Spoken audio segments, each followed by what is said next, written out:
First of all, I'd like to congratulate football for going to their 9th straight bowl game.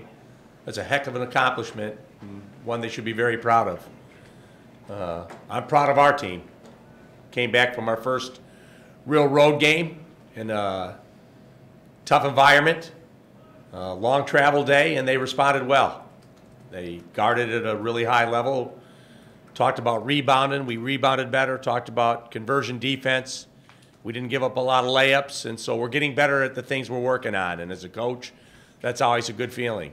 So on to the next task, which is USD, Wednesday at home, playing my good friend Sam Scholl. So we will enjoy that game. I know both of us, and obviously one of us will be sad when it's over, but I'm looking forward to meeting him and playing USD on Wednesday. What do you see as the biggest challenges with that team and how they're playing? Experience. I mean, I think they're one of the oldest teams in the country, experience-wise. So I know they start, I think, 4 seniors. They've got a lot of minutes on the floor together, and they're playing like it right now. They're playing like an experienced team. So I think some of their young guys are trying to catch up, but they run their stuff extremely well, and they will present a great challenge on Wednesday. Talk about some of their young guys trying to catch up. Your young guys seem to be catching up maybe a little bit. How impressed were you with what they were able to do on Saturday? Yeah, to go on the road and to have quality minutes from both my 3 freshmen that played in the game, Adam Sako, Agwuka Rop, and Nathan Mensah all played well. Nathan had 10 rebounds. He followed that up. You know, he had 11 rebounds for Jackson State and followed up with 10, so that's helped our rebounding. Agwuka's getting more comfortable out there. You know, he had a couple of nice rebounds. He had a nice fall-away jump shot at a critical stretch of the game and guarded better than he has, you know, getting more comfortable on the floor. And then Adam, obviously, is ahead of all of them because he was in the program a year. So to throw 3 freshmen out there on the road, I thought they did a really good job. And part of it was we were playing with the lead, you know. It's always easier when you're playing 8 or 9 points up. You know, it's not one mistake's going to cost you at that point. So I thought they played really well. What can you take from that game in normal and kind of just bring it for this matchup against USD? It's just, you know, growth as a team. You know, it wouldn't matter if we're playing USD or Cal on Saturday. We have to keep getting better. So each team we play presents different challenges. You know, obviously USD runs a Princeton-type offense. You know, they're not methodical and slow with it, but they run a lot of the same actions that we see against Air Force. And so we'll work a day or two on guarding some of those actions and try to answer the next challenge. Every time's a challenge, you step on the floor. So this will be just the next challenge in line. What is special about going up against like a team also from San Diego? Devin and Jeremy said there wasn't any extra incentive, but what do you think? I mean, obviously we're playing another team in our city, so yeah, there's some incentive in that.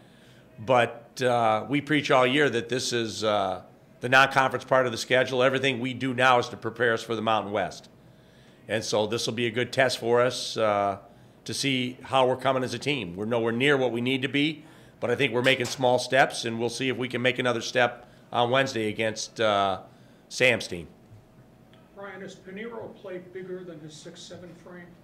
Oh, yeah, he's really strong. Pinheiro is strong. He's tough. You know, I think he's averaging 21 points a game, which is, you know, a lot of points in college basketball.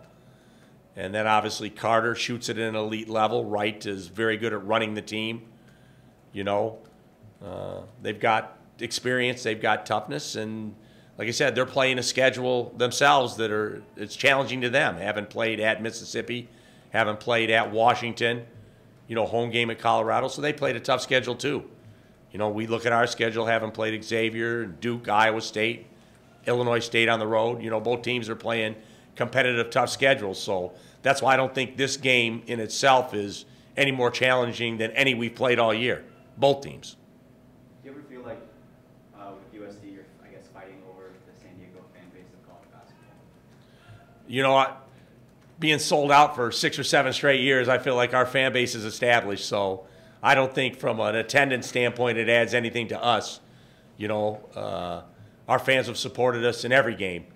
and we'll continue to do so as long as we play good basketball, team basketball, and represent San Diego State the way we're supposed to. In terms of getting the top high school basketball players in San Diego County to commit to the local team, is there an advantage if you do beat USD? We rarely recruit against them. You know, I don't think we've recruited the same kid maybe for 5, 6, 7 years. And that's not to say that both teams don't recruit really quality players, but we're looking for fits for our program, and I don't think we've gone head-to-head with them on a kid for maybe over 10 years that we've been involved with the same kid. Do you remember which kid maybe 10 years ago you both were going after? Just out of curiosity. I think they were involved with Trey Kell early, even though that wasn't 10 years ago. Okay. But Trey kind of narrowed his list. I think the one player that both schools pursued, and this might have been 16 years ago, Derek Stockhalper, who went to USD and was a wonderful player there, but then I think ended up transferring maybe to Cal Poly. But Derek was a good player. I remember recruiting against USD for Derek back when Brad was there. So when you're there 20 years, you're going to run across a couple of the same kids. Obviously, much of your success was going to be dependent on your senior guards. How well have those two guys accepted this leadership role that they're going to have to carry through? Yeah, they played massive minutes at Illinois State, you know, due to illness and foul trouble. I wanted to give them rest, but I don't think I took either one out the second half.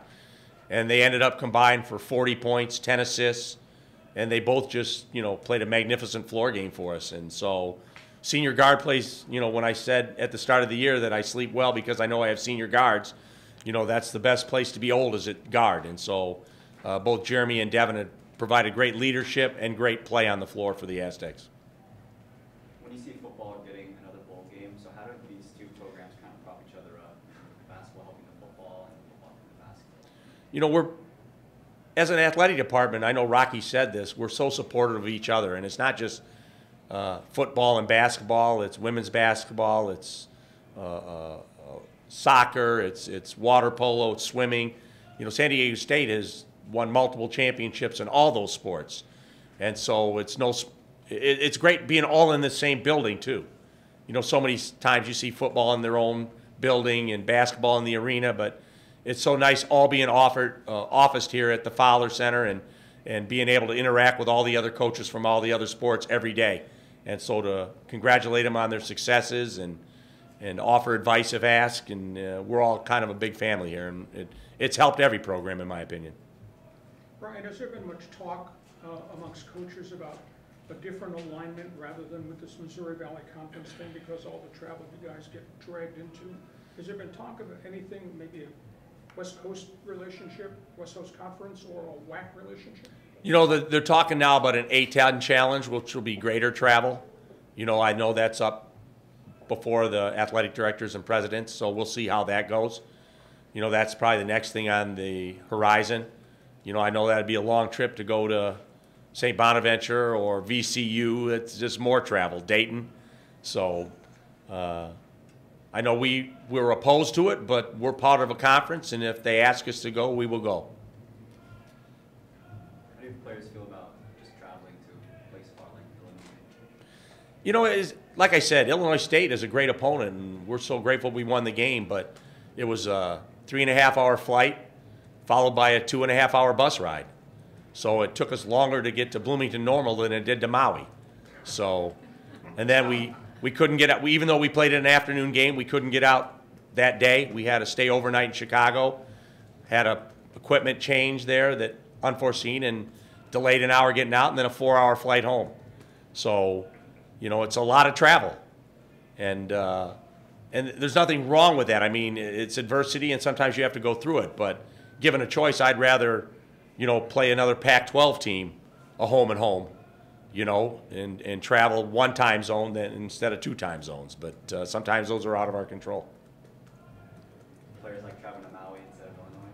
I think they probably enjoyed the trip to Maui better than to Bloomington. I mean, it was crazy. I mean, I think they had 19 tornadoes that weekend in the state of Illinois.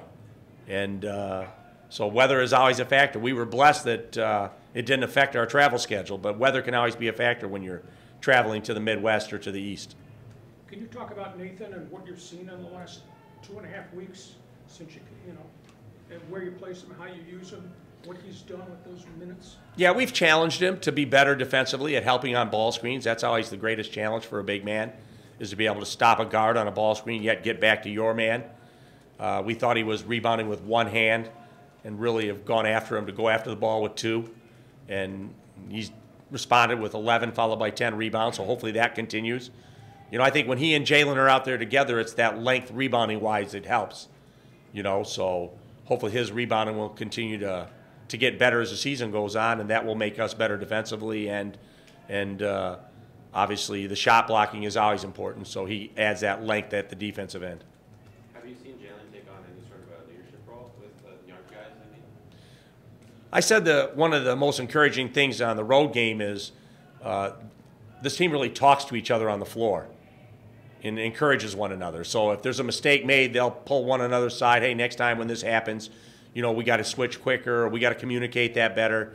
And so player-driven teams are way better than coach-driven teams. And so I think we're finally getting that, and especially from our seniors and Jalen, that they're helping the young guys and not getting on them, but encouraging them to make better plays and showing them that they believe in them. And that kind of leadership, you know, usually bodes well for a team over the course of a long season.